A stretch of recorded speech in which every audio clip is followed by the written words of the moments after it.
And we're rolling. My name is Mick Hayes. That's Mick like Mick Jagger and Hayes like Isaac Hayes. I am the internet's most invisible guitarist and singer, a man who hesitates to call himself a songwriter. And I say that because I've met some songwriters and what I do is very different. I write songs to get things off my chest. And as they say in show business, which I'm thankfully no longer a part of, that is my story and I'm sticking to it. Today, we're dealing with the topic of before social media. It seems to really be coming up quite a bit in conversations, and I figured today we'd do the deeper dive. Now, let me tell you this with absolute sincerity. This is a topic that I literally fantasize about. And I mean fantasize like spending a weekend with Sofia Vergara's fantasize. And if you're laughing along with me right now, you get it, okay? And if you're offended for any strange reason, my wife has given me permission, so it's okay. Anyways, let me give you the setting. In the early 2000s, I had a less than 700 square foot small lake cottage on Lake Erie, literally right across the street from Lake Erie. Very unique situation. There were actually only 4 houses on our block. And those 4 houses had beach rights for the beach that was right at the foot of Route 5 there. Now, picture a lot of windows. Literally, on 3 of the 4 walls of the house, it was basically all windows indoors. A lot of natural light. Vaulted ceilings with color-matched beams. The color matched the walls. A 15-foot ceramic tiled breakfast bar. And one interior wall, just one interior wall behind that breakfast bar. And behind that wall was a small bedroom and a bathroom. When lady friends would come over, I say that like an old timer, my lady friends. When my lady friends would come over, they would always say, all right, yeah, right. You're not single at all. What time does your wife and or girlfriend come home? And I would have to say, no, this is actually just how I live.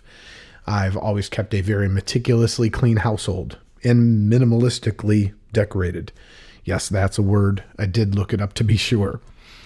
I'm a World War II nut and plane enthusiast. It's all coming out bad here. Let me try this over. I'm a World War II plane enthusiast. Best way to say it. Thank you. Second try, second take. I got it. Thanks. So all of the artwork in my house was custom framed black and white photos of B-17s and 24s and 29s. Again, and most people would come over and they would love it, but then they'd say where's your TV? And the TV was in the bedroom. That was it. It was music all day long. And then sometimes late at night I would watch TV. But usually in that sense, just movies.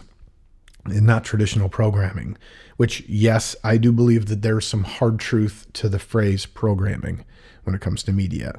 Not in the tinfoil hat kind of sense, but we're going to get into some of that in just a little bit. So, drum set, bass amp, many guitar amps, electric piano, component stereo, and a media closet full of records, tapes, and CDs. I think that should give you plenty of visual. This was the period of time when I was playing out 3 to 4 nights a week on average, so my morning routine was very influenced by what I did the night before.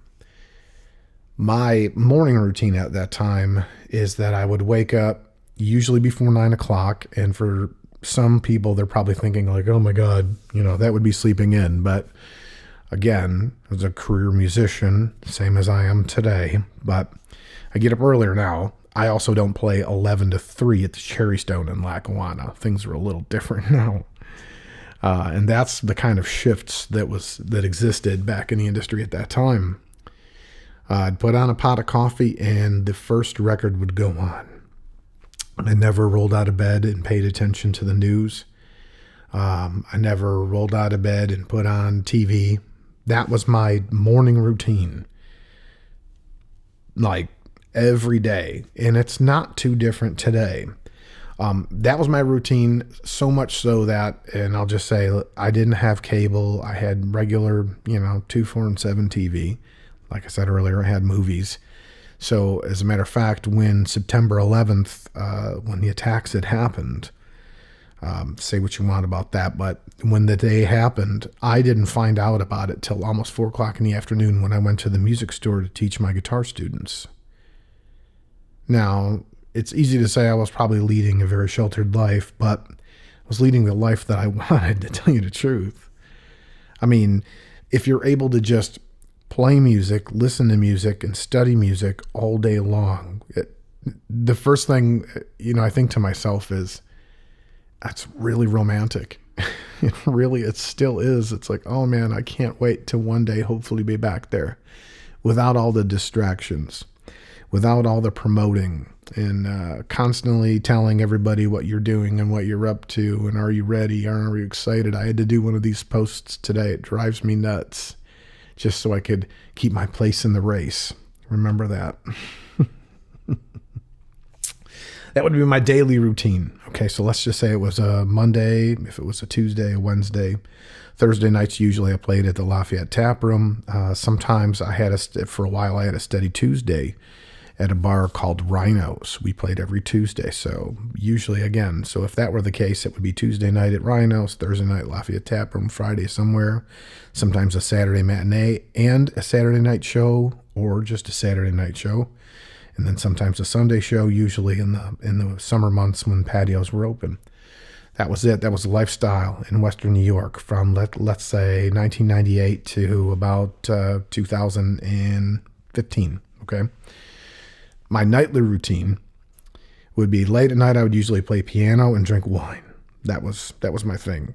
I have since got away from drinking wine late at night now, and I also got away from playing piano late at night, but we'll get to some of that stuff in just a little bit.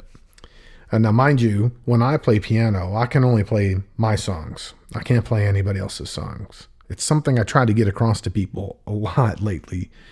But it's like, yeah, I can't sit down and play Jackson Browne, Doctor My Eyes. I can't play Fountain of Sorrow, for instance, by Jackson Browne, which, by the way, if you haven't listened to that song, go and do it. Beautiful, beautiful song. Amazing lyrics. Looking through some photographs I found inside a drawer, I was taken by a photograph of you. There were one or two that I think you'd have liked a little more, but they didn't show your spirit as it was true. And you were turning around to see who was behind you, and I caught your childish laughter by surprise. And at the moment my camera happened to find you, there was just a trace of sorrow in your eyes. Just wow. If you even need to go rewind that and listen to it again before you go listen to it, it's great. But I'm going to give you this secret, and it's not a secret, but I'm just going to give you the competitive edge. How about that? It's a song he wrote about his wife, the mother of his child that took her own life, which is exactly what we dealt with in the last episode, episode 5, I believe it was. But wow, yeah. Okay, a little bit of a side note, but you definitely need to go listen to that. God, how does he do that? I could have so much trouble performing that. Anyway, sometimes after a gig in these nightly routines, I would actually record original music. Sometimes till the sun comes up. Sometimes I would record and go to play a gig till 3 o'clock in the morning, go get breakfast, come home and record until the sun comes up, that kind of thing. And that album in 2005 specifically ended up becoming one of my CDs that I put out independently called Michael, the Other Side of Me, in which, if you haven't put 2 and 2 together, my real name isn't Mick. Mickey was just my nickname. My name is Michael. So that period of my life, probably the same as yours, without social media, was so healthy and enriched in music and friendships and things that were less on the surface and more deep. I think is the best way to say it. Friendships were real. We spent hours together talking and eating at Denny's and having a slice of pie and a cup of coffee till 3 o'clock in the morning. And it's not just being single. Okay, these things can still exist today, but I don't know, it's like try to get 4 people together. We had a dinner a couple of weeks ago here at the home. And as I was kind of just, standing back, the songwriter-ish person in me was standing back watching everybody just kind of connect and communicate. And the first thing I realized, and I said it out loud, was, and look at us, 4 grown adults, all, in their 30s and 40s. And we're talking and enjoying each other's company. Nobody's looked at their cell phone yet. And everybody knows that these things are issues. But again, we're talking about that period of time that I'm not kidding. I really do fantasize about it. I just think to myself, I'm like, man, like even when we took our honeymoon, for instance, which was in 2011, at that time on the island of Jamaica, there wasn't real good cell service. There wasn't real good Wi-Fi and all that stuff. And we just checked in with our family like once a day and left the cell phones in the safe in the room. I mean, it's just, we've gone so far with this addiction, and we've gone so far with this lifestyle, this phony baloney lifestyle. Like I cracked a joke before about, people who rent cars now and shoot music videos just to, appear that they're on a different level when they're actually not. And that's just such a weird time in history. And it even makes me think to talk about the gigs in this era, like even when texting was kind of like all the rage, and bands would text their fans and followers and friends and be like, hey, come to my show Friday night at, Milligan's Pub or whatever it was. It was like, we've gotten away from these things, thankfully, at least in my world. No one's texting me and telling me they got a gig and would I feel free to stop out, on whatever night of the week. But, and the same went for, the happy Thanksgiving text and the, happy New Year's text. It was like, we finally got away from that period of life and behavior. But it's really crazy to think that, again, in 2000, like I said, in the early 2000s, pre-2010, like none of that was really happening, especially in my world. We were just really living in the moment. I hate to, bring up any, Eckhart Tolle quotes or anything like that, but that's it. We were living in the moment. We didn't have to, it just feels like I didn't have to report, I'm not a reporter. I don't like letting everybody know. When you see these pictures of the Pope inaugurations and all these things, that you see these pictures of people saying like, here it is, here's what people were living like in 2000, here's where they are today. It's like all that stuff's very true, and it should really be jarring enough to make us all think like, whoa, but it's the truth. In my daily and nightly routines were so healthy. I was a much healthier person. So let's bring all this in for a nice soft landing here. First thing first, what does my night and day routine look like now? Well, here's something I'll say, and I will soapbox this one a little bit. I went from having 1 listening room to having 2. We have a listening room on 2 of our 3 floors here at the house, which I think is extremely important. Both of those rooms have full component stereos, vibe lighting, and a couch in proper position for stereo imaging. And that's the truth. When I'm listening to a Jimi Hendrix record on a song specifically like May This Be Love, and the drums pan from left to right, I want to be able to see that, feel that, and be just in that moment. I don't even want any distractions. And if I had my way, truthfully, I would have people over and have listening parties. No more than 3, because keeping the gab down to be impossible. And have a listening party and just pick out a record, almost like a book club. Pick out a record. Here's the record we're all listening to this week, and then we're going to get together on Friday at happy hour and have a couple of drinks, and we're all going to sit in a room and listen to that record and then talk and dissect it. I would find that so. And again, I just fantasized about how romantic that seemed to me. That seems like so much fun. It's like, really dissecting music. And that's where my passion is. There's a lot of instances, and I'm sure, I don't know if you've ever wondered this, but I've been asked before, like, when I'm listening to music, do I start playing along? It's like very, very, maybe once a year where I'm like, I think I can, confidently hear the changes. It's like, oh, it's going to be going to the 4 chord next, or it's going to go to a 2 minor or whatever. But very, very seldom am I listen to music and I give it my everything. And a lot of times I've got my eyes closed. A lot of times I don't want outside, I don't want any outside influence. I don't want anything distracting me at all. So that's one of the more positive things that has evolved in my life, that I'm able to limit those distractions and keep them away. But my night routine is completely different. Now, mind you, that changed when I got married. I'm not complaining about that. And at the same time, there were a couple of really, I'll give you a very specific example. I have a song called Stay Here or Stay Gone. Okay.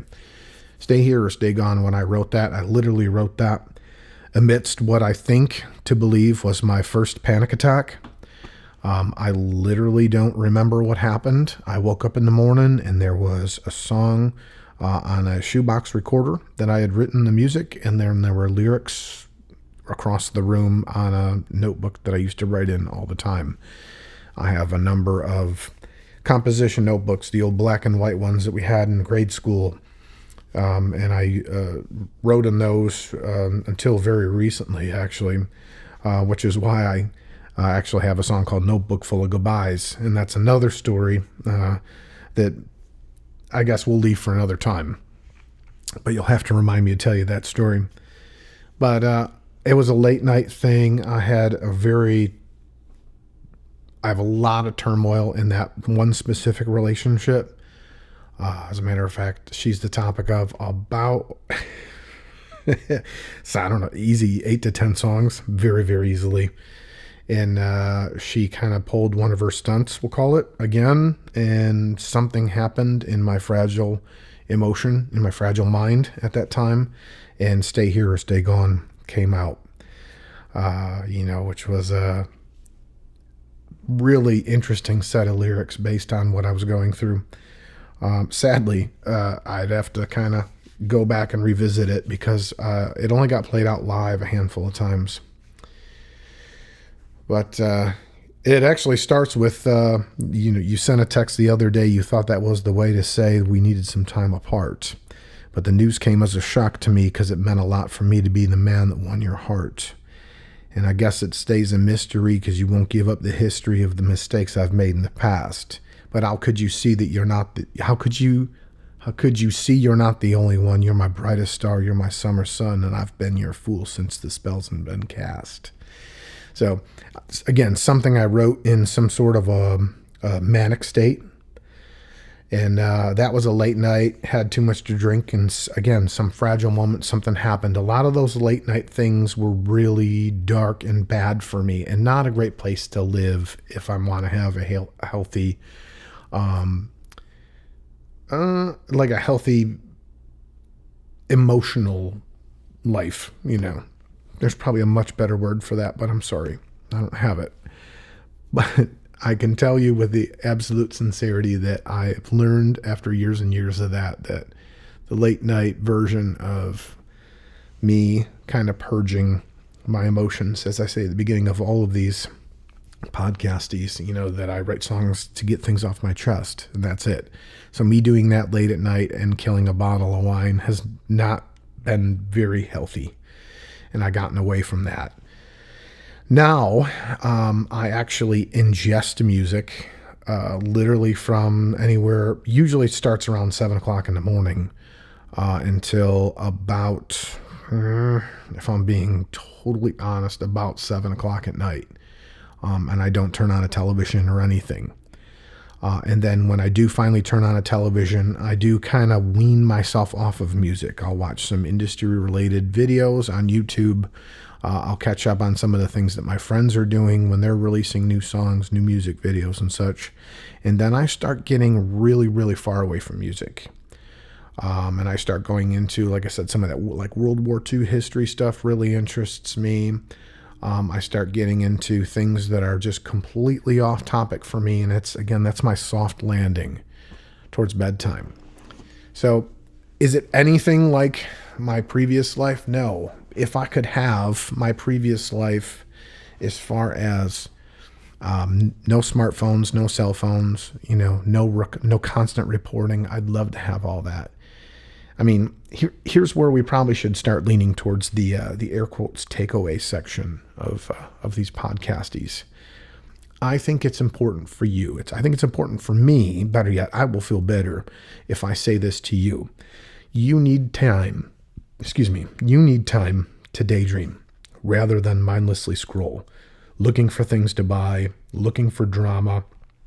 And when I say drama, I mean, why wasn't I invited to this person's party? So how come I didn't get, so-and-so didn't wish me a happy birthday. And then you go to see, like, if you're still friends with that person or if they unfriended you. I mean, basically, the way I feel about this thing is like, due to the current algorithm, basically, you're only allowed one post a day that's going to get any traction. Otherwise, you just get shuffled to the bottom of the algorithm unless you bomb drop and or play any stupid social media games. It's funny. I was invited to a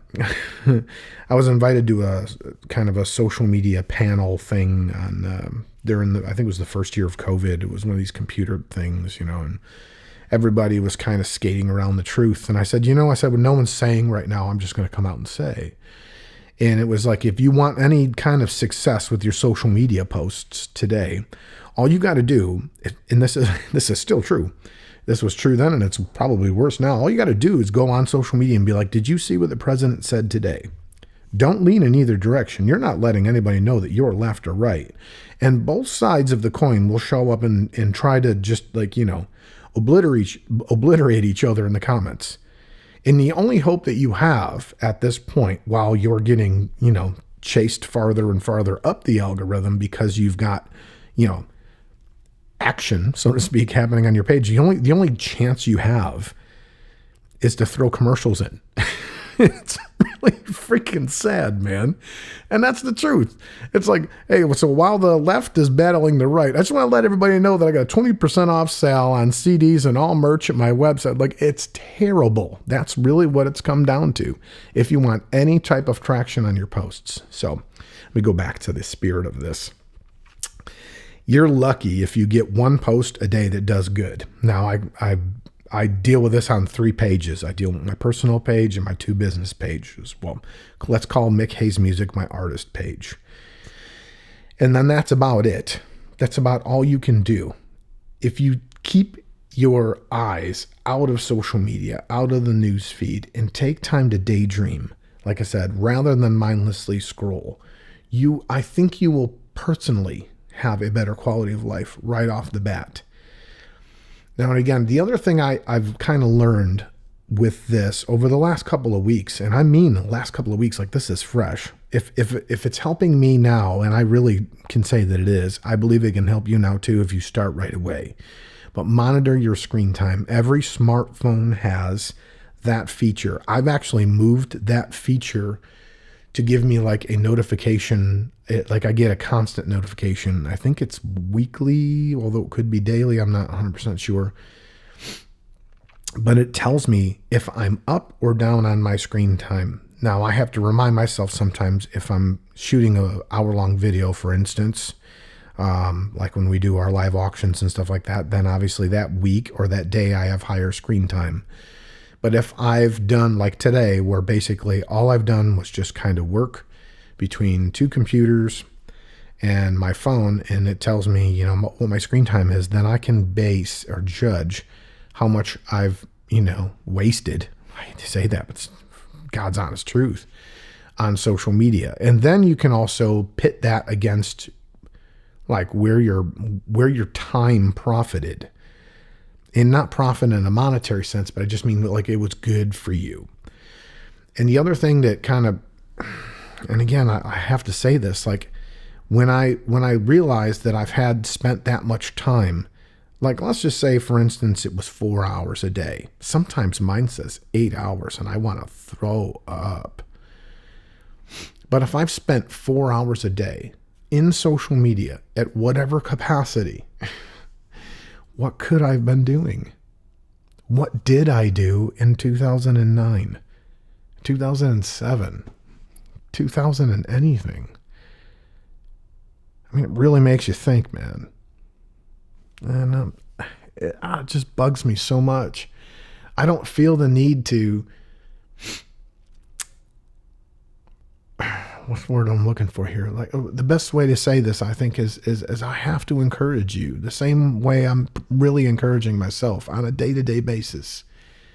You're better off going to the park and daydreaming, or sitting out your window and watching the squirrels, than mindlessly scrolling and, literally letting Amazon take all of your money on junk you don't need. I found myself looking the other day at a caddy for my remote controls. Like, it's a necessary thing. Don't get me wrong. I got remote controls all over my brand new coffee table. Okay. But realistically, come on. I'm on page 27 looking for the right one. Stop. I mean it. I say at the ends of these things that I hope that this helps us both. And I hope that it brings us closer together. And if I've ever had a friend-to-friend, heart-to-heart moment with you through the whole process of today's podcasty, I want it to be that. Like, and when I see younger kids with that addiction, I really get scared. And not because, I'm an old fuddy-duddy and you should get off my lawn, but because when I was that kid's age, they gave me records. As I've said before, I inherited my papa's collection, part of it.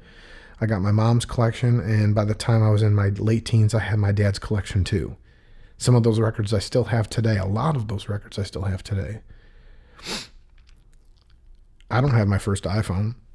I don't have my first, Nokia green screen, How many iPods did you go through? Like my vinyl and my cassettes and my CDs, they still all work. The good ones that I've kept, of course. But really, the heart-to-heart moment is that find time to daydream, whatever it takes. Find time to be creative. Among you, there is a poet. There's an artist, a painter, artist. There is a songwriter. There's something other than mindlessly scrolling through news feeds. As I said before, looking for drama. Why didn't I get invited to their party? How come that person never wished me a happy birthday? Why haven't I heard from so-and-so when I lost my dog a couple of weeks ago? All of that stuff, even, when they came up with the term FOMO, which if that's the first time you've ever heard it, it's the fear of missing out. Like, it's an actual condition now. The day that we've identified a condition is, we're in trouble, man. Daydream. I'm not kidding. Oh my God, if I could sit in that house again, I wouldn't want to live there again. I wouldn't want to be single again. There's a lot of things I don't want, but I want to roll out of bed, put on a pot of coffee, listen to a couple of records, and ingest them. So, I keep all my faith-based stuff, I keep that to myself now for the most part, okay? And we can get into that one day if you ever want to. But truthfully, whether it's a bumper sticker, whether it's a t-shirt, whether it's a moniker or a slogan or not, the eyes really are the windows to the soul. That did come from the Bible, okay? And to look at what programming on TV is today, we have excessively sensationalized death by homicide. You can't get on any app, Hulu, Netflix, without just be like, whoa, you're way beyond it, inundated with it. I mean, we have to, at this point, I'm going to say that music and arts, all arts, are going to save us. And that's just it. And if I can give you just one more nugget, like literally imagine in the scene that I've walked away from you, it's like, It's like, it's Back to the Future after George and the girl get together there. And then Marty McFly walks away and he says, oh, and if you have a son who sets the carpet on fire, go easy on him. This is what I'm going to say to you. And if you're collecting vinyl, not because it's a trend, but because you always have, but if you are collecting because it's a trend, do it the right way. I can give you tips on that too. Make a habit, though, of setting the smartphone on the kitchen counter. Set a room up the same way I do. We have, like I said, we have 2 rooms just dedicated for listening. Go into that room, walk away from your phone, and give that music, whatever it is that you're listening to, give it all of your attention, your full attention, the same way you would a movie. There's been a number of records, and I'll use Prince's Love Sexy for an example. Prince didn't want Love Sexy to have any track breaks. And supposedly, although I've never seen one still to this day, but there are copies of that on vinyl where there's no love break, there's no track breaks. You can't look at it. He wanted you to listen to it start to finish. He didn't want you to break out your favorite song and throw it on a mixtape. He wanted you to listen. He created it start to finish. And that's the way it was. That, to me, is huge. I am in love with that idea. I think it's something that I would consider doing in a heartbeat, and everyone, not only would it create some sort of hopeful, positive controversy around what I did, but that would be the best way to get my point across for my legacy if farther on in life. Like, no, I'm sorry. I didn't. Yeah, there was a hit song on that record, but too bad. I wanted you to listen to the whole thing start to finish. Why we will go into a movie theater and pay $16 a ticket and $50 in popcorn and drinks and all the other stuff and sit down and watch a whole movie for an hour and a half that's usually trash. Did I say that out loud? Whoops. It's usually not that good, or it's a remake, where they've kind of made fun of something you actually liked. I still don't understand why that's happening so much anymore. They're remaking Roadhouse. Stop! Anyways, sorry. We really got off on a rant on that one. But we'll go into a movie theater and give it all of our attention, and maybe click, the phone once or twice. And then we even correct people like, turn your phone off. And we have no problem doing that. But when a new record comes out, just pluck your favorite song off of it and that's it. That's probably a whole 5 episode, thing to go through. But I mean it. Those are my ideas. That's where my heart has come from. That's where my heart has arrived today. And hopefully I've left you with something that helps us both and brings us closer together. I am Mick, the internet's most invisible.